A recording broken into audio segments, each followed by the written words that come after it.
you were 17 when you were signed to Polydor, right? Which is obviously a huge record label. What was it like to suddenly be thrust into this world of music after dreaming about it for so long, and then all of a sudden you're there? It was really weird. I did like a showcase at the Buffalo Bar in London with 2 guys that I'd been writing tunes with, and then like one of them had called someone they went to school with that worked at a label, and then it ended up like all the record labels were there, lawyers and things like that, and I didn't know. I was just like, whatever.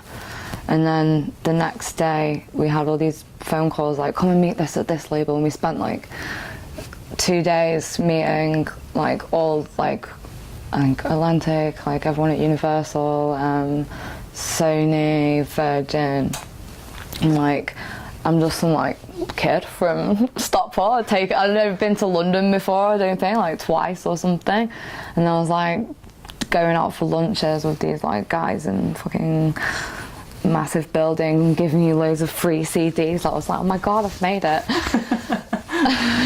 But no, just like I was so out of my will, I was so out of my depth, I just didn't have a clue, do you know what I mean? When eventually you signed your deal, did they kind of have a clear idea of how they were gonna break you as an artist? Well, I'd done these like 2 little demos that I had on MySpace, which was what were there before this showcase thingy. I didn't have any like expectation of anything that would happen, so anything that did happen I just kind of took like, oh my god, this is like a big deal, I'm gonna be fucking famous, I'm gonna be like millionaire, and like I signed this deal like as quick as I could, and then they were like, okay, this is the plan, and I was like, oh, I thought everything up to here was the plan, and then this was the thing, and then they had all these plans, all these people they wanted me to work with and write with and meet, and just overwhelming. Just wasted like a lot of money working with different like producers and things, and everything that I'd done they didn't like, and they didn't want to go back to how the demo sounded because it wasn't commercial enough or anything like that, and I was like, I ended up being so confused, and like every time I went and worked with someone, the bank of recording money and this and that would just keep going down and down and down. I think it just reached a point where they were like, you've got no money left, but there's nothing that we want to release, so we're not going to release anything. And we released I managed to release like 2-3 singles over like 3 years there, and that was like, I don't know, I just always felt it was a struggle just to be heard when you go for a meeting there and there's a picture of Cheryl Cole on the wall, and you're like, what am I doing here? And like, and what was it? They had like the Maccabees and stuff on their label. I was like, okay, yeah, but at least I wanted me to be like a solo artist because I was writing the songs and not, my band, I was changing all the time, so I couldn't really like, I signed as Natalie Findlay, so it was like, it felt very on me at the end, like I felt like I'd let everybody down, and especially like my management and the people I'd worked with, there's no record coming out, and I ended up saying to them like, look, if you're not going to give me any more money to do recordings that you probably won't like anyway, can't you just let me go off and do my own thing? And they were like, yeah.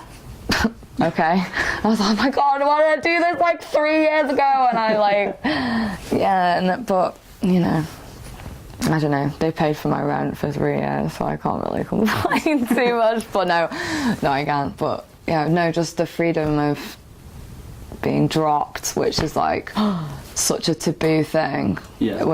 I celebrated getting dropped more than I did celebrating getting signed, so it was like, yeah, there was a big learning experience, but I'm so glad that's like hindsight in the past now.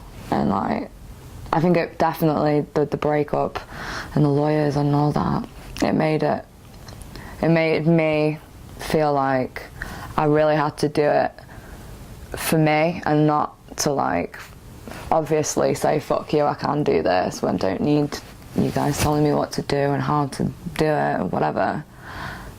That for me has made me so much more sure of what I want now, and it's made me like a better artist and a better person, and just way more, yeah. I just know I can do stuff without having the help of anybody, and it's so much more fun and so much more liberating and empowering to do everything yourself and not have a label behind you.